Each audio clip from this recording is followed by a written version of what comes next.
Hola, ¿qué tal? ¿Todo bien? Mi nombre es Jefferson Barrios y estoy con mi amigo Natanael Jiménez. Nata, ¿cómo estás? Muy bien, me siento muy bien porque estamos aquí en un contexto de escudriñamiento de las Escrituras que estoy convencido de que nos va a hacer de gran bendición compartir con cada uno de ustedes el mensaje de este momento. Definitivamente, Nata. ¿Y sabes lo que más me llama la atención? Que Mateo capítulo 28, específicamente los versículos del 16 al 20, en el contexto de la Gran Comisión, representan uno de los textos más importantes para el estudio de la misiología, que obviamente es una rama de la teología. ¿Qué podemos decir de ello? ¿Qué crees tú que son los aspectos que podemos escribir sobre este asunto? Creo que la parte fundamental que encontramos en la enseñanza de nuestro Señor Jesucristo es que Mateo 28, 19 específicamente, hace un llamado a que la iglesia entienda cuál es su misión. No solamente el Evangelio está centrado en lo que Jesús hizo por nosotros, sino que también hay una invitación a que nosotros podamos compartir con otros lo que Jesús hizo por nosotros y por el resto de las personas. Así que es muy importante que nosotros tengamos en cuenta cuál es el centro de lo que dice Mateo 28, 19. ¿Puede comentarnos un poco con respecto a esto? ¿Qué te parece si antes lo leemos? Pero para leerlo necesitamos pedir sabiduría. ¿Qué tal si nos colaboras con una oración? Claro que sí. Vamos a orar. Allí donde estás te invitamos a inclinar tu rostro y vamos a orar. Bendito Padre nuestro Dios, en el nombre de Jesucristo oramos para que tu Espíritu Santo, al estudiar esta porción de la Escritura, pueda llenarnos y abrir nuestro entendimiento para no solo comprender tu voluntad, sino también para que coloques en nosotros el querer como el hacer de tu buena voluntad. Amén. En el nombre de Jesús. Amén. Amén. Y para continuar y no hacer muy extenso este video, el versículo 19 del capítulo 28 del Evangelio según San Mateo dice: por tanto, id y haced discípulos a todas las naciones, bautizándolos en el nombre del Padre, del Hijo y del Espíritu Santo. Un versículo muy profundo porque presenta no solo una estrategia, sino más bien un plan de acción basado en una orden.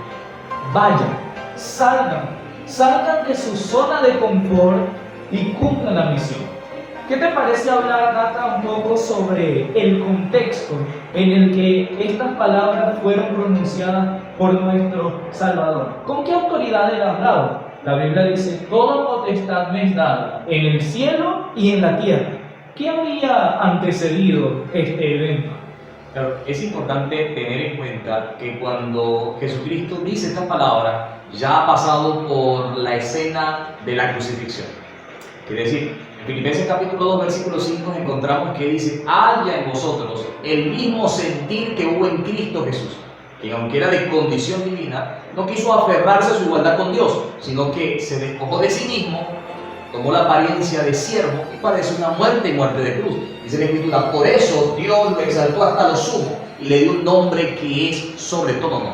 Así que podemos resaltar de este pasaje y de estas palabras de nuestro Señor Jesucristo, número uno, Él está declarando que Él tiene toda potestad. En primer lugar, porque Él es el creador de todas las cosas. Amén. Pero en segundo lugar, porque aunque fue el creador de todas las cosas, se vistió de humanidad, se hizo hombre, padeció una muerte y muerte de cruz, pagó el precio que el hombre debía pagar, venció al enemigo en la cruz del Calvario y ahora tiene la potestad para poder enviar a sus discípulos a cumplir la misión. Porque Él venció, y si venció la muerte y venció el pecado, Él tiene toda la autoridad para hablar con base. Y me llama mucho la atención, Nata, que si nosotros nos vamos al idioma griego, vamos a encontrar que este versículo aparentemente tiene varios verbos que se someten a uno, en este caso al verbo discipular. Parece que el que está en imperativo, el que toma la esencia o el papel protagónico aquí, es el que dice discipular.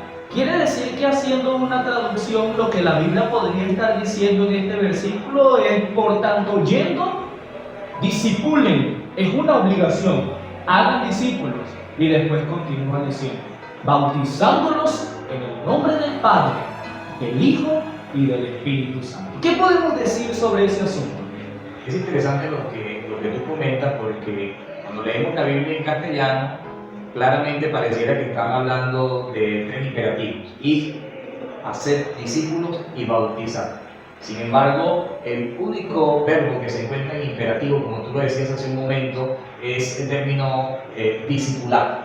Quiere decir, la forma correcta de hacer discípulo es, número 1, yendo; número 2, bautizando; y número 3, enseñando, porque es parte clara. Un discípulo es aquel que está siendo formado con un propósito, que llegue a ser como su Señor. Y nuestro Señor Jesucristo está diciendo esto: ustedes tienen que llevar a las personas a que sean como yo. Entonces, no evangelizamos a las personas para que sean parte de nuestra iglesia, para que piensen como nosotros pensamos, para que hagan lo que nosotros creemos que está bien, sino que el objetivo principal es que podamos conducir a todo creyente a Jesucristo, el cual es el camino, la verdad y la vida. Si nosotros conducimos a las personas a la enseñanza de Jesús y a ser como Jesús, entonces estamos cumpliendo con la comisión de ir y discipular. ¡Wow! ¡Qué poderoso! ¡Qué poderoso! Entonces podríamos acrecentar el versículo 20, que dice así: y enseñándoles que guarden todas las cosas que os he mandado, y yo estoy con vosotros todos los días hasta el fin del mundo. Amén. Fíjate, Nata, y ustedes que me escuchan, muchas veces las personas se acercan a nosotros, seguramente a ti también, y dicen: ministro, pastor, me siento solo. Siento que ya no es como antes, siento que mi vida cristiana, mi experiencia tomó un rumbo diferente. ¿Qué está pasando? Bueno, aquí está la promesa de la presencia de Jesús. Y yo creo que lo que causa el vacío en nuestras vidas es la ausencia de la presencia del mismo Jesucristo. Si Jesús no está, yo me siento solo, yo me siento vacío.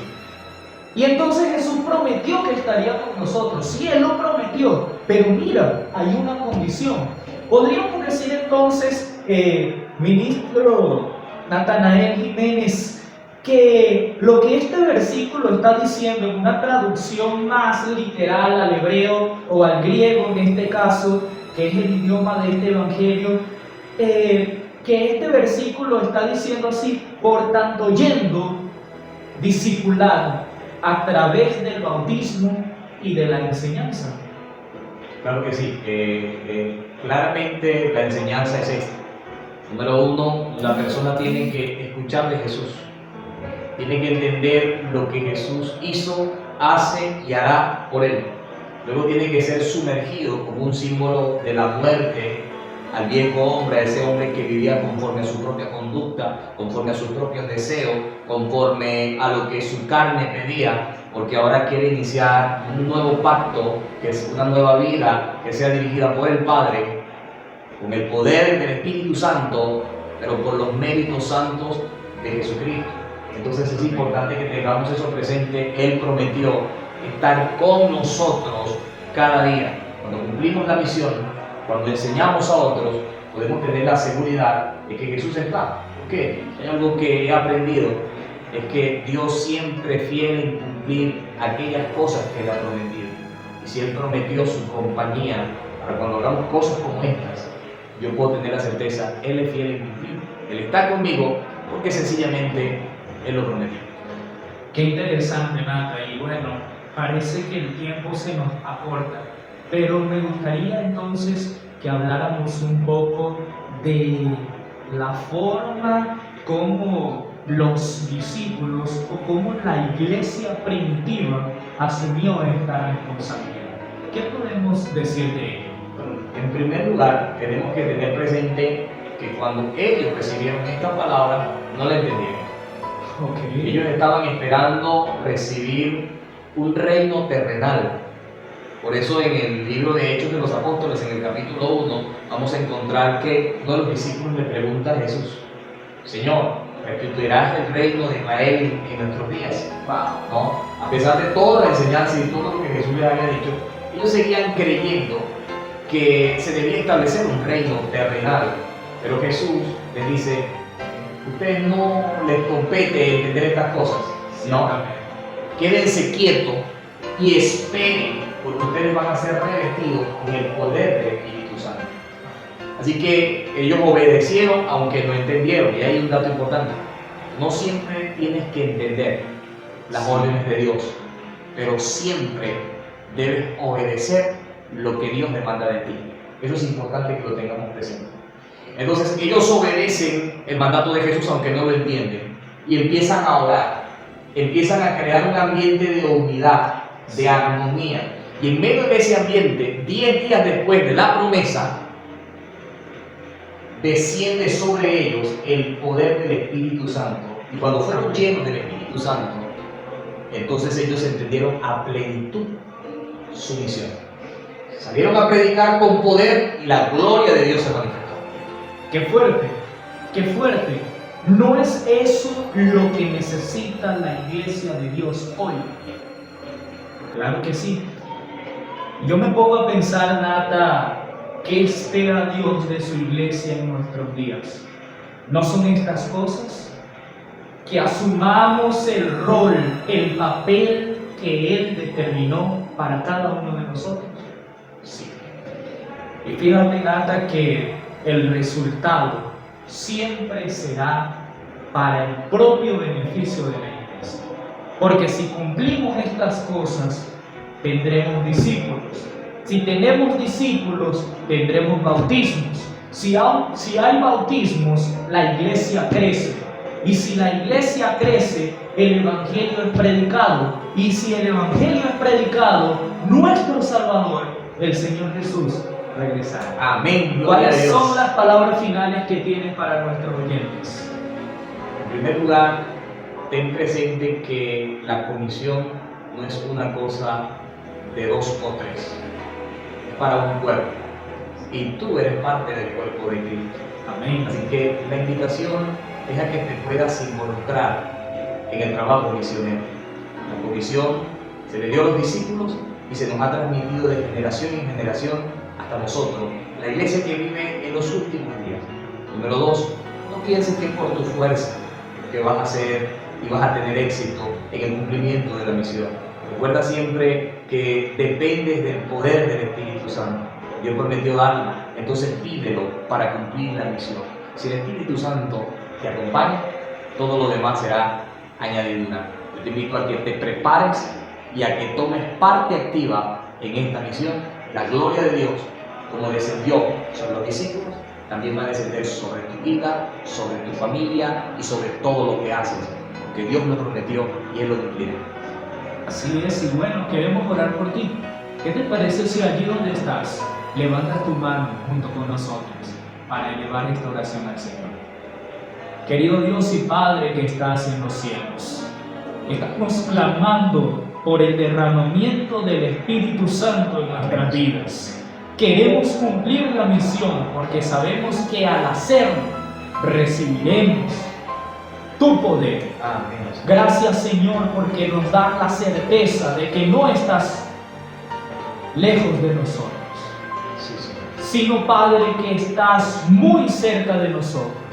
Y si estás allí, nosotros no estamos solos. Amén. Padre bendito, quédate presente en nuestras vidas. Te suplicamos todas estas cosas en el nombre de Jesús. Amén. Amén. Y amén. Amén. Muchas gracias, Nata, por estar aquí. Gracias a ti, Jefferson, por compartir este espacio conmigo. ¿Y qué tal si le agradecemos a nuestros oyentes? La invitación es para que este video no quede solamente allí. Queremos pedirte que también lo compartas, le des like y dejes un comentario diciéndonos qué te ha parecido lo que hemos dicho. Gracias por acompañarnos. Que la paz de Dios abunde en tu corazón de manera poderosa. Shalom, shalom. Shalom.